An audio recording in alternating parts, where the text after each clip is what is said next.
Oui. Une petite précision quand Oui. même. Oui, vas-y. Je pense qu'il peut être intéressant d'apporter, c'est qu'il faut savoir qu'au regard de la loi, de toute façon, dans les années à venir, on va être amené à augmenter encore cette participation, parce qu'il y a un objectif qui est fixé pour l'instant autour de 2024-2025, mais on n'a pas encore les chiffrages exacts. Mais en tout état de cause, la participation des collectivités au soutien de la prévoyance et de la protection complémentaire santé va devoir monter en puissance. Puisque déjà pour la fonction publique d'État, à partir du 1er janvier 2022, on est à une participation de l'employeur à hauteur de 15 €. Voilà. Donc on peut penser que pour nous, on va y venir aussi. On va commencer à passer la première marche. Il n'y a pas eu de demande de la part de... Il n'y a pas eu de demande de la part de personnes qui ne seraient pas là dans une offre labellisée? Non.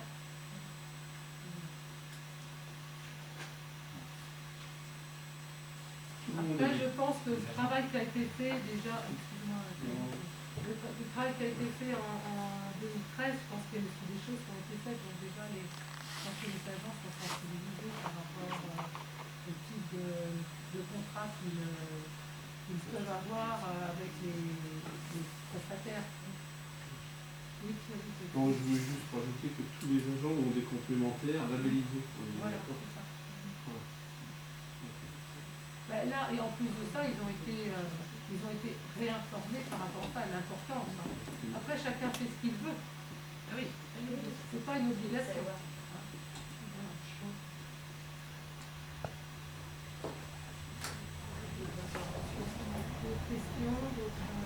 Passer au vote. Donc, est-ce que vous êtes d'accord pour qu'on porte cette somme à 8 €? Donc pour la participation, ne sont pas la garantie prévoyance maintien de salaire labellisée Sur un temps complet. sur un temps complet. Parce qu'après, c'est au prorata. Voilà, après c'est au prorata. Ok. Qui est pour? Qui est contre?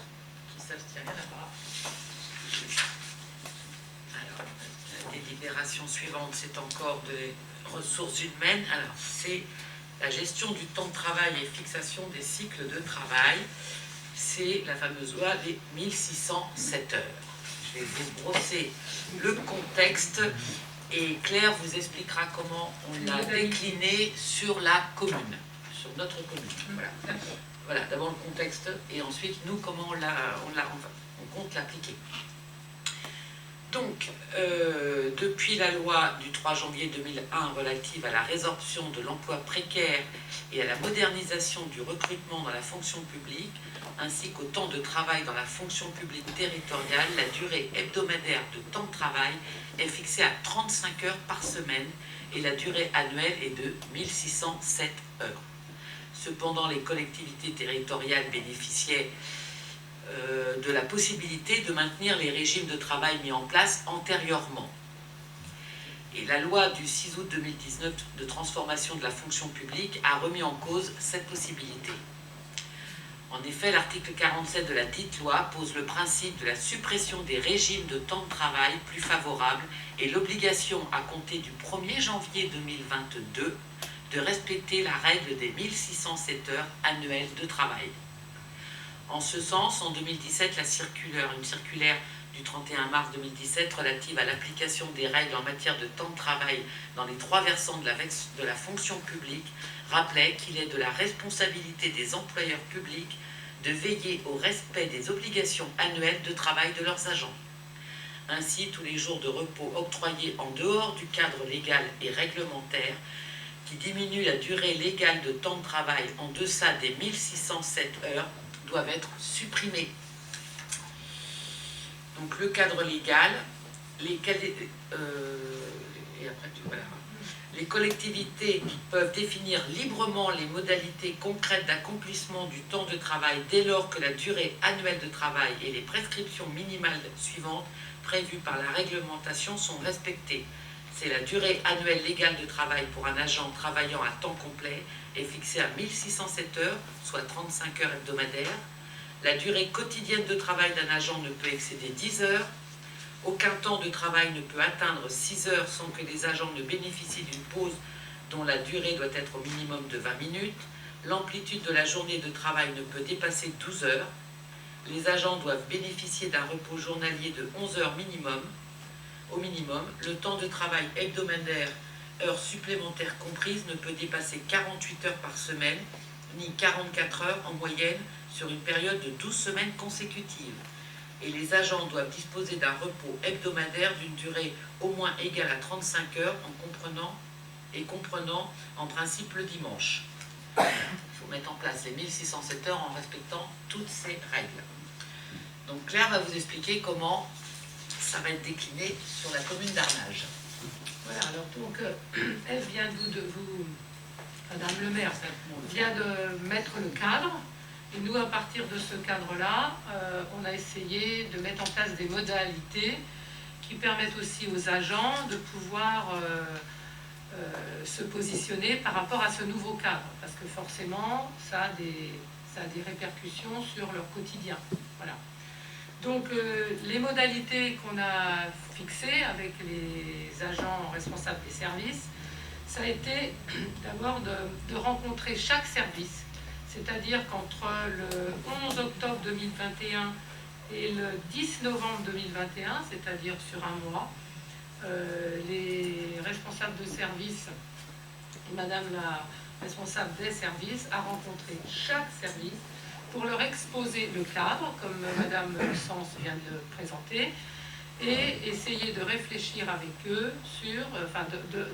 là, il y avait déjà eu une réflexion avec les chefs de service, essayer de leur proposer des solutions par rapport à le fait, parce que nous, donc on était, nos agents, la plupart de nos agents, avaient 2 jours, certains appellent 2 jours du maire, qui ne sont pas 2 jours du maire, qui avaient 2 jours.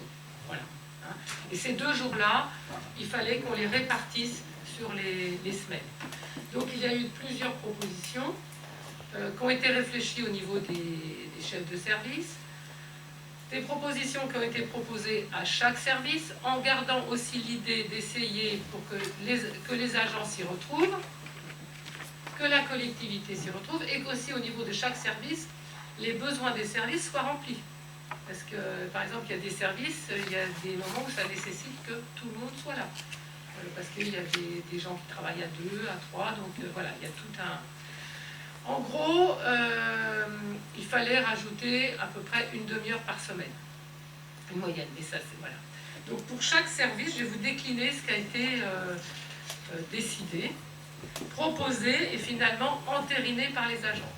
C'est-à-dire que je reviens là-dessus, c'est-à-dire que pendant un mois, chaque service a été rencontré. Chaque agent pouvait revenir vers son chef de service pour dire ce qui allait, ce qui n'allait pas, discuter, et même revenir vers la personne responsable des ressources humaines ou par Madame Petit, responsable des services. C'est-à-dire chacun a pu, à un moment donné, faire remonter ses désirata. Ou pas. Donc voilà, alors, le CT a eu lieu, donc cette présentation a été faite aussi au niveau du CT, alors il y a eu une première séance où il n'y avait pas de forum, donc la deuxième séance a eu lieu dans la suite, dans les 8 jours, on a suivi les règles, et donc finalement ça a été adopté au niveau du CT. Alors je vous présente. Donc pour tout ce qui est... Après en avoir délibéré, je vais vous lire, le conseil municipal décide la suppression de tous les jours de congé non prévus dans le cadre légal et réglementaire afin de garantir le respect de la durée légale du temps de travail qui est fixé à 1607 heures dans les conditions rappelées tout à l'heure par Madame Sens.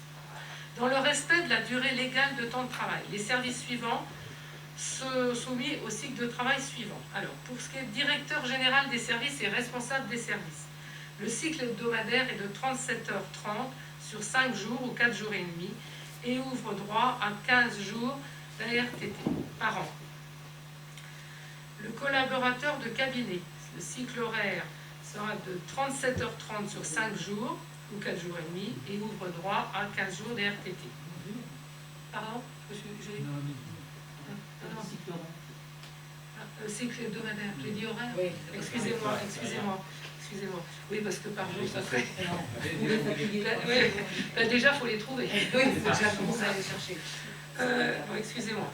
Pour la police municipale, le cycle, il y avait deux possibilités. Cycle hebdomadaire de 35 heures, il y a deux possibilités, soit cycle hebdomadaire de 35 heures sur 5 jours, ou cycle hebdomadaire de 35h30 sur 5 jours.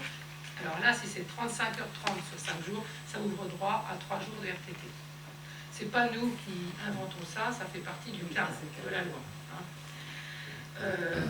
Pour tout ce qui est le poste communication événementielle, deux possibilités pour les agents de choix, c'est le cycle hebdomadaire de 35 heures sur 5 jours et 4 jours et demi, comme les précédents, et le cycle hebdomadaire de 35 heures et 30 sur 5 jours ou 4 jours et demi qui aura droit à 3 RTT. Pas la même chose pour service finance et administration générale. La même chose pour le service des ressources humaines. La même chose pour le service population et association. La même possibilité aussi pour tout ce qui est agent du service culturel. La même chose pour le service enfance. Et voilà, d'accord. Et par contre, pour les services techniques, il y a trois pôles qui se déclinent. Il y a le pôle administratif, la division patrimoine et la division espace vert. Le pôle administratif, c'est comme leurs collègues qui sont que j'ai vu tout à l'heure, service culturel que je vous ai présenté. Pour la division patrimoine, c'est aussi pour répondre aux besoins du service. Ça serait un cycle hebdomadaire, et là les agents en ont discuté ensemble et se sont mis d'accord, de 36h30 sur 5 jours, qui ouvre droit à 9 jours de RTT par an. Et pour la division espace vert, c'est la même chose. C'est le même profil que la division patrimoine. Sauf que là, oui, pour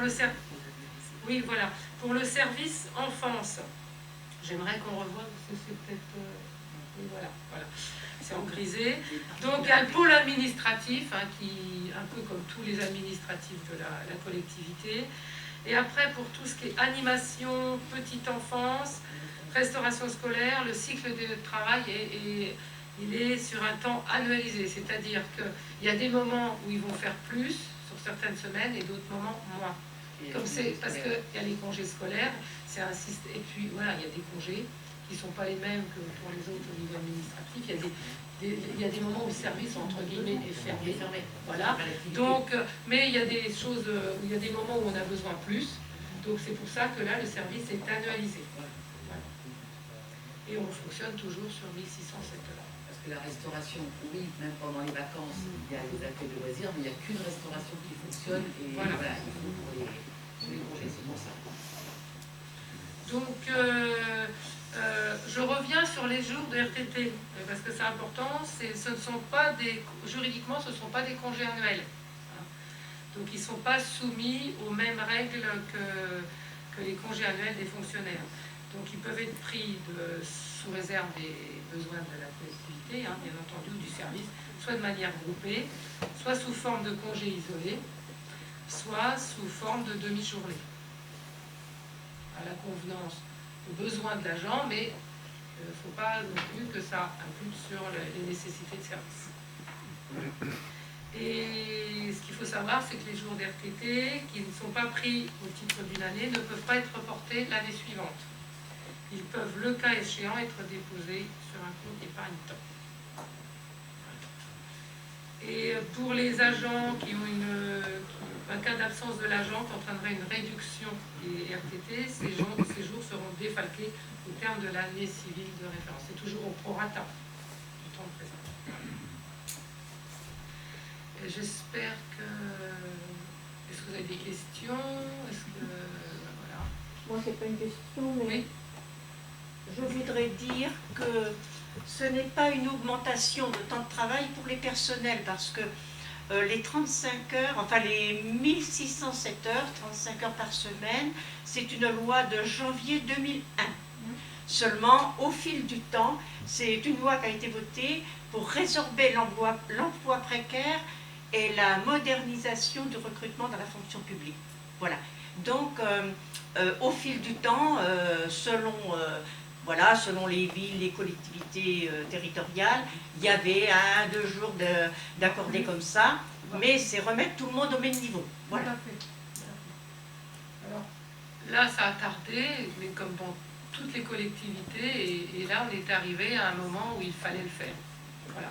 Mais nous, ce qu'on a souhaité, c'est que vraiment, c'est pas imposer quelque chose aux agents, comme ça, qui leur tombe dessus, parce que on aurait pu dire, on met tout le monde à 35 heures, on enlève des jours, voilà, pour dire vite, pour résumer. L'idée, ça a été d'avoir une concertation avec les services, voire possibilité aussi d'échanger avec des agents de manière individuelle, ça leur a été proposé. Voilà, c'était de travailler en synergie, quoi. À la fois les agents responsables, les élus et les agents qui sont sur le terrain. Voilà. Ça, c'était j'insiste là-dessus, c'était une volonté politique. Alors, on souhaite que vraiment, ce qu'on souhaite aussi, c'est que nos agents, ils sont partie prenante dans le bon fonctionnement de notre collectivité. Donc, dans ce type de décision, il nous semblait nécessaire de les associer. Voilà, et c'est ce qu'on a essayé de faire au mieux, en les invitant et à des réunions, voilà, pour les informer. Oui, alors je pense que c'était vraiment une bonne chose parce qu'on s'est aperçu au fil de ce que tu nous lisais ou expliquais là, qu'il y a des services comme les services techniques, espaces verts, restauration, où on ne pouvait pas les laisser qu'à 35 heures semaine, pour plusieurs raisons, hein, travaillons ensemble, restauration eh bien, pendant les vacances, voilà. Donc c'est vraiment une solution la plus agréable, la plus... adaptée, voilà, qui a été choisie. Il y a des agents qui voulaient conserver des ARTT surtout, Aussi, parce qu'on pouvait tout... donc vraiment beaucoup voulaient conserver, parce que c'est très pratique d'avoir un jour même pour poser des rendez-vous, des choses comme ça. Donc tous avaient le souhait en fait de conserver des ARTT. C'est pour ça qu'ils ont été d'accord de travailler une demi-heure de plus sur une semaine plutôt que de perdre les ARTT. C'était vraiment le but principal, c'était de conserver ça pour beaucoup d'agents. Et puis, pour continuer ce que tu dis, Raymond, aussi, c'est que, oui, par exemple, tu prenais l'exemple du service technique avec... c'est aussi un besoin pour le bon fonctionnement du service. C'est-à-dire que les agents, ils y sont tous les jours. Donc, ils connaissent les besoins. Donc, il y avait nécessité d'échanger et de voir comment on pouvait combiner à la fois les besoins du service et, je veux dire aussi, un bon rythme de vie et de travail pour nos agents. oui. Oui, merci. Bon, là, moi, je suis heureux que cette délibération arrive. C'est quand même un vieux serpent de mer dans l'administration. Et sur Arnage, il n'y a pas trop de difficultés parce que, peu de choses près, en gros, les 1607 heures, ils étaient respectés. Voilà, il y avait besoin de l'affiner. Il y a d'autres collectivités, je crois que l'actualité récente nous rappelle que c'est autrement plus important que ce qui se passe à la ville d'Arnage. Voilà. J'avais quand même deux questions. La première, c'est sur le directeur général des services et responsable de service. Je voudrais savoir si ça reprend, parce que l'accord avait... Enfin, on avait déjà délibéré sur ce sujet. Oui, ça avait été déjà... D'accord, donc on reprend ce qui avait été... Et le deuxième sujet, où c'est plutôt une interrogation, je suis surpris de voir dans une délibération générale comme ça, le collaborateur de cabinet, qui est un poste discrétionnaire de l'autorité territoriale. Je suis surpris de voir que le collaborateur de cabinet figure dans une délibération qui concerne directement l'ensemble du personnel. Je rappelle, l'emploi discrétionnaire de l'autorité, c'est un emploi politique qui est lié au mandat du maire. Et donc, il est soumis aux mêmes règles que le reste du personnel, mais je suis surpris quand même que le collaborateur de cabinet figure dans une délibération comme celle-là. Alors, ce qu'on va faire, c'est qu'on va vérifier. Ouais. Peut-être qu'on a voulu être trop perfectionniste, ou on va aller vérifier si normalement ça doit être dans la délibération. On entend bien, d'accord, on va vérifier.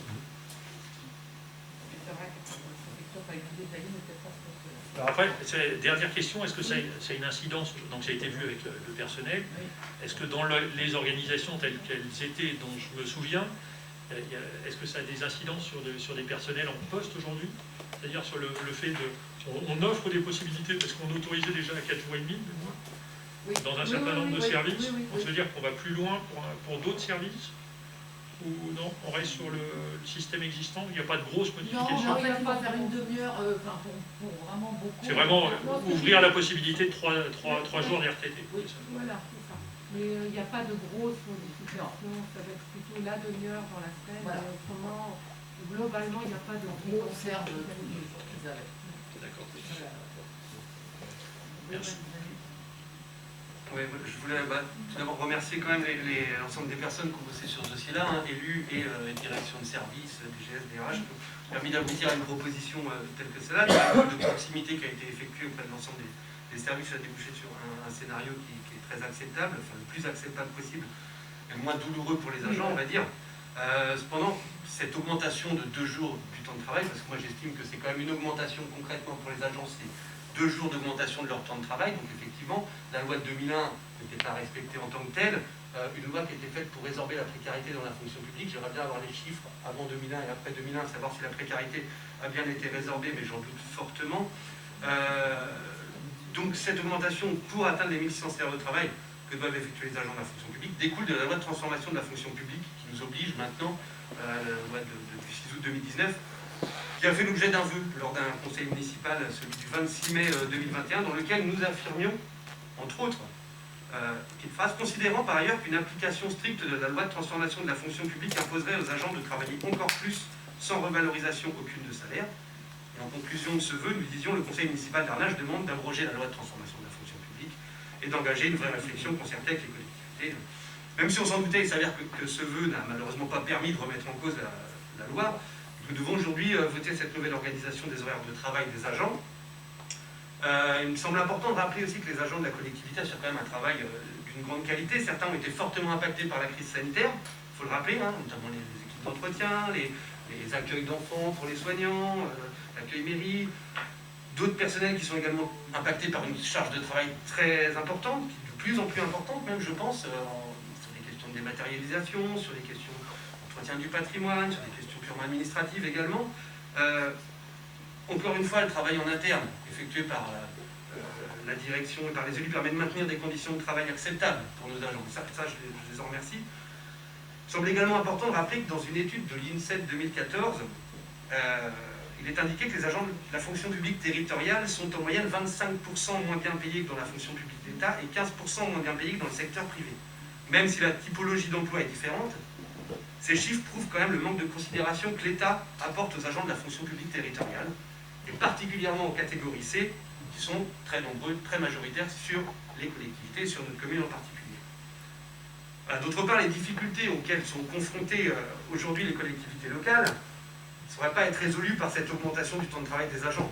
Je rappelle que la ville d'Arnage, elle voit sa dotation globale de fonctionnement, donc la dotation versée par l'État, diminuer de façon vertigineuse depuis pas mal d'années, et que l'emploi public en est donc forcément impacté.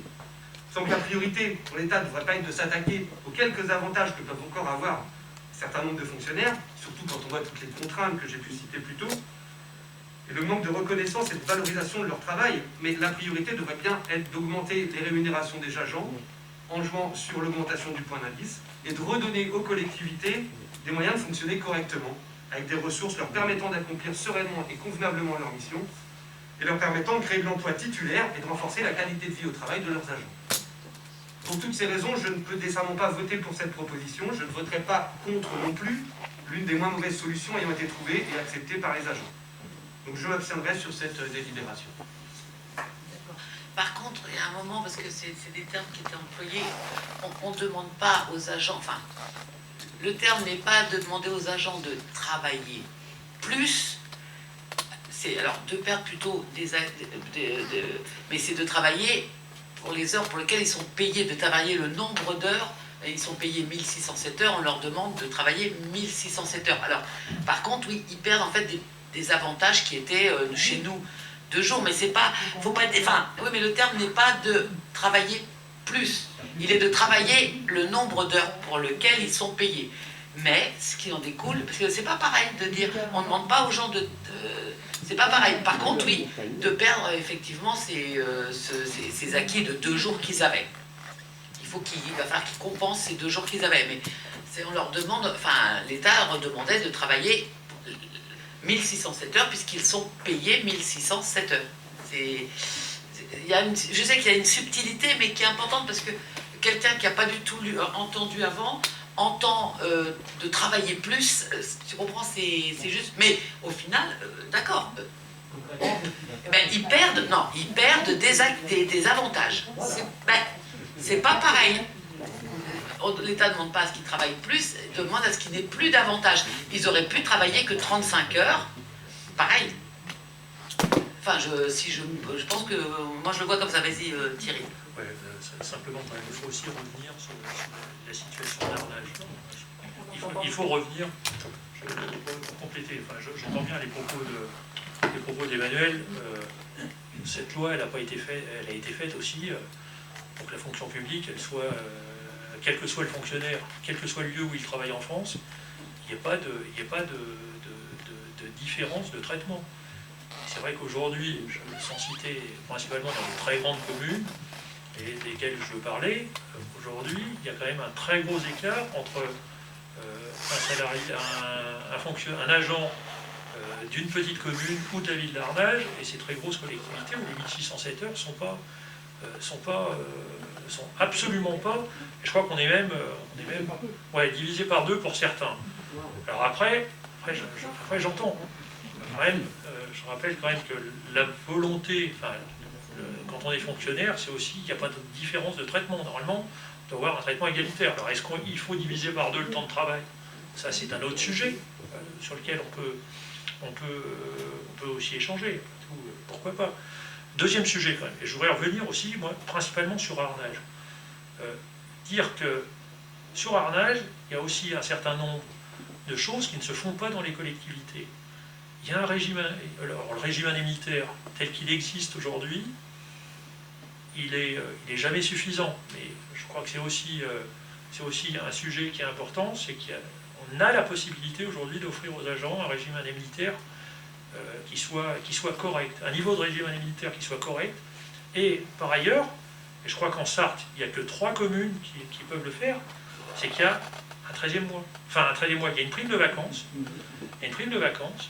Il n'y a que 3 collectivités en Sarthe qui l'ont. De mémoire, il doit y avoir la ville du Mans. Je sais qu'il y a Le Mans, il doit y avoir Arnage, et je ne suis pas sûr qu'il y ait Coulennes. Ah non, je crois qu'il y a ces 2. Il y a Le Mans, Arnage.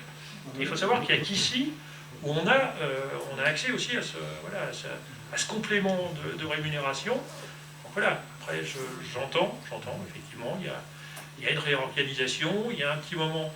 Et ce qui était important, et je crois que c'est pour ça aussi qu'on a mis le temps à avancer, ce qui était important, c'est qu'il y ait aussi un temps d'échange avec le personnel. Moi, il y a des collectivités où ça s'est très mal passé. Je n'ai pas le sentiment qu'ici c'était le cas. J'ai plutôt le sentiment que la concertation a été menée. C'est des décisions qui sont compliquées. On a des agents qui qui aiment leur travail, qui le font avec beaucoup de qualité. Je crois que c'est aussi ce qu'on peut aussi les remercier d'avancer. Je crois que ce qui est plutôt bien, c'est qu'on a cette culture du compromis, fait qu'à un moment on arrive à une solution qui soit partagée à la fois par l'employeur et par les agents. Ça ouvre aussi un certain nombre de perspectives pour la suite. Voilà. Et de maintenir le service public.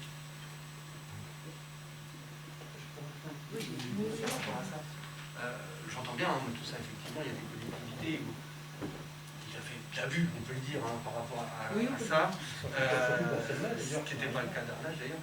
Par contre, tu parles de l'équité de traitement entre agents, effectivement, on peut considérer que c'est important, ils doivent faire 1607 heures, ils doivent faire 1607 heures. En effet, mais dans ce cas-là, je ne comprends pas ton argument sur l'indemnitaire, parce que l'indemnitaire, du coup, n'est plus du tout équitable. En fonction d'une collectivité à l'autre, l'indemnitaire n'est pas le même.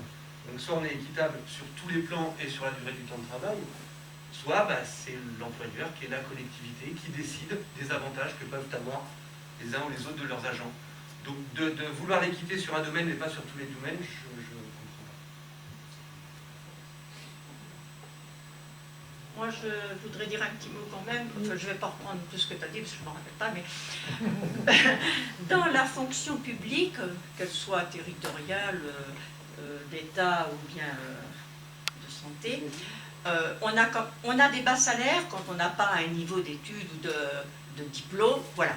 Mais on a quand même, par rapport au privé, je dirais quelque chose de légal, c'est que les femmes sont payées exactement le même montant que les messieurs pour la qualification égale. Normalement, Maintenant, normalement, mais tout le monde ne l'a pas. Tout le monde ne l'a pas.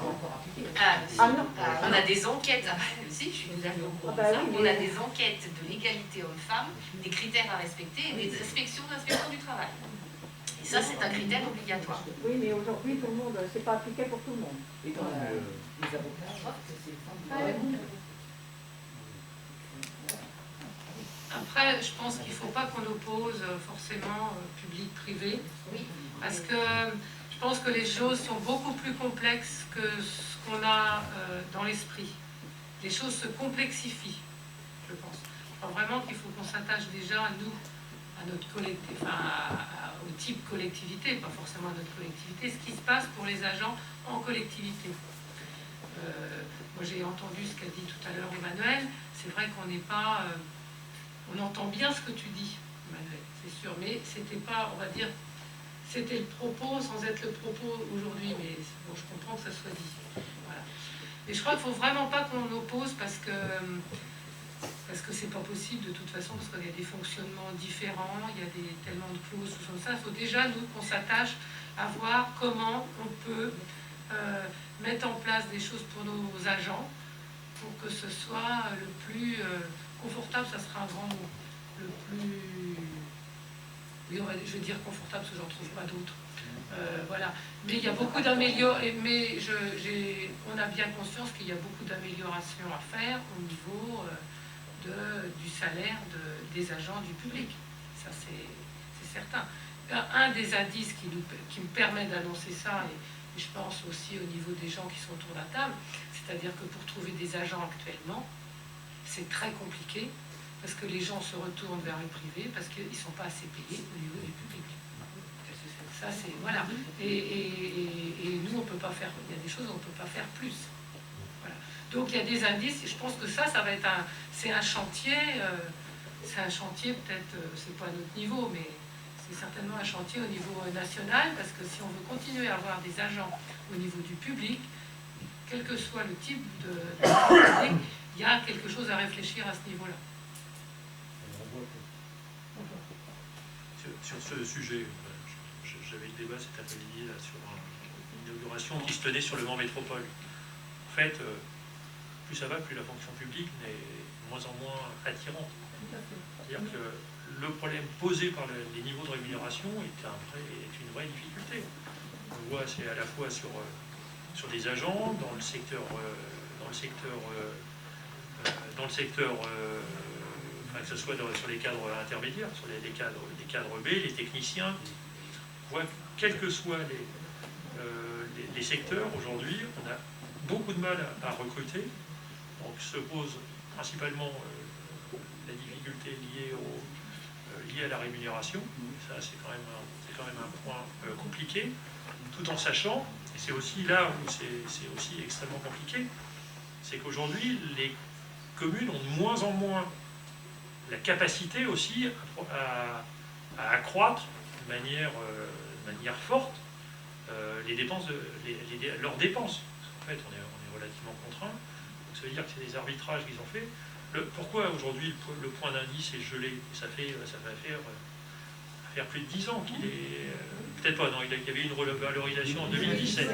En 2017, il a été légèrement revalorisé. Parce que, en fait, la décision qui est prise directement par l'État, elle impacte directement les budgets des collectivités et toutes les structures. Donc, c'est-à-dire qu'artificiellement, l'État, en fait, décide d'augmenter la part des salaires sur le budget des collectivités, alors qu'elle n'a pas la main directe dessus. Donc c'est aussi ça, mais on voit quand même que derrière se profilent quand même des vraies difficultés d'attractivité, et c'est surtout comment on va rendre le service public, parce que le jour où on n'aura plus d'agents, et tout à l'heure,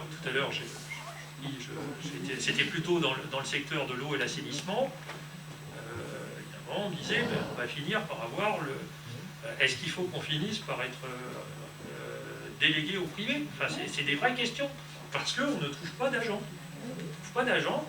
Et donc, ça veut dire qu'en gros, ça veut dire que l'organisation du service, ben, il y a un moment, il va être à réinterroger. Et pour quel service et quelle qualité de service? Mais c'est surtout ça qui est posé. Dans les finances. Oui. Les finances, ça n'attire plus, et encore moins dans la fonction publique. Ça devient compliqué. Vous savez, hein. Mais non, mais c'est commencé dans le privé, bien sûr. Oui, ils vont au privé. Tout ce qu'on est en train de soulever, là, finalement, ça met en questionnement le service public. Quel est l'avenir du service public?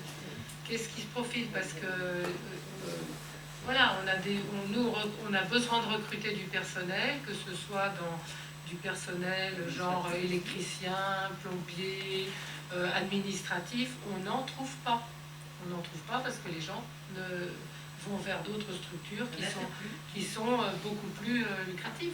Qui a fait rêver à 30 ans. En effet, c'est vrai. Si je peux me permettre un dernier mot, on pourrait passer beaucoup de temps là-dessus aussi. Où il faut être aussi prudent, et c'est aussi le vrai danger vers lequel on va, auquel on assiste, c'est quand même la disparition du statut, et du statut de fonctionnaire.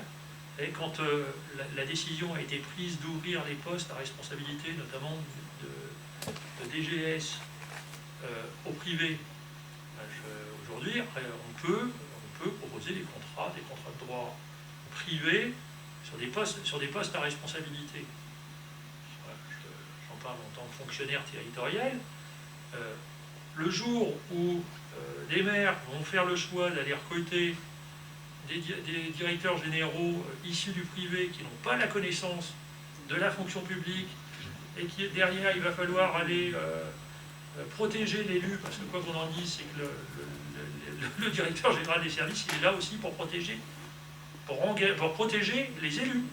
C'est-à-dire qu'en gros, juridiquement notamment, quand c'est sur les appels d'offres, et qu'on aura des gens qui ne connaissent pas du tout le milieu des collectivités qui arriveront comme ça, je crains qu'il y ait quelques élus qui se retrouvent en difficulté.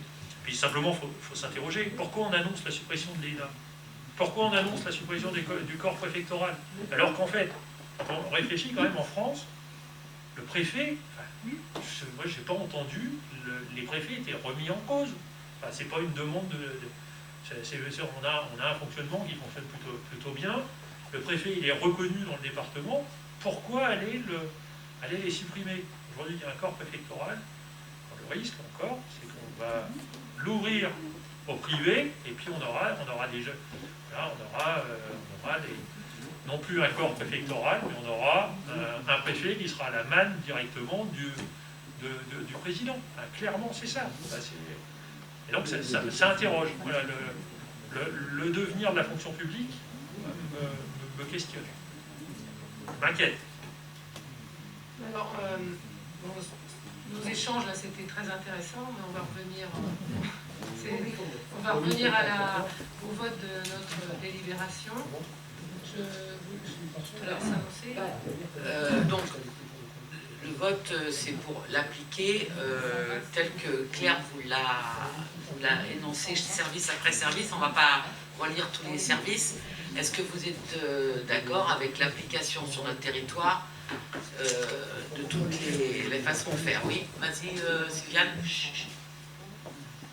On se conforme à la loi, c'est vrai, mais on ne peut pas oublier quand même que c'est la suppression d'un acquis des agents territoriaux. C'est ce que j'ai dit, c'est un acquis qui perd, c'est pas, enfin, on leur demande de travailler, mais ils ont perdu un acquis. Ouais, on est d'accord. Enfin, sur notre territoire, ils vont récupérer, ils vont travailler une demi-heure pour garder cette impression d'acquis, pour avoir quand même ces jours un peu...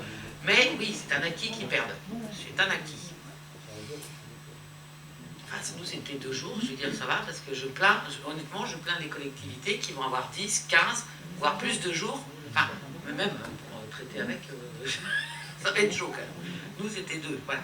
Donc, tel qu'on l'a mis, tel qu'on se propose de le mettre en place sur Arnage en janvier 2022, est-ce que vous êtes d'accord avec ça? Donc, qui est pour?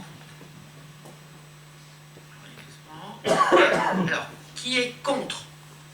Il n'y en a pas. Qui s'abstient? Il y en a un.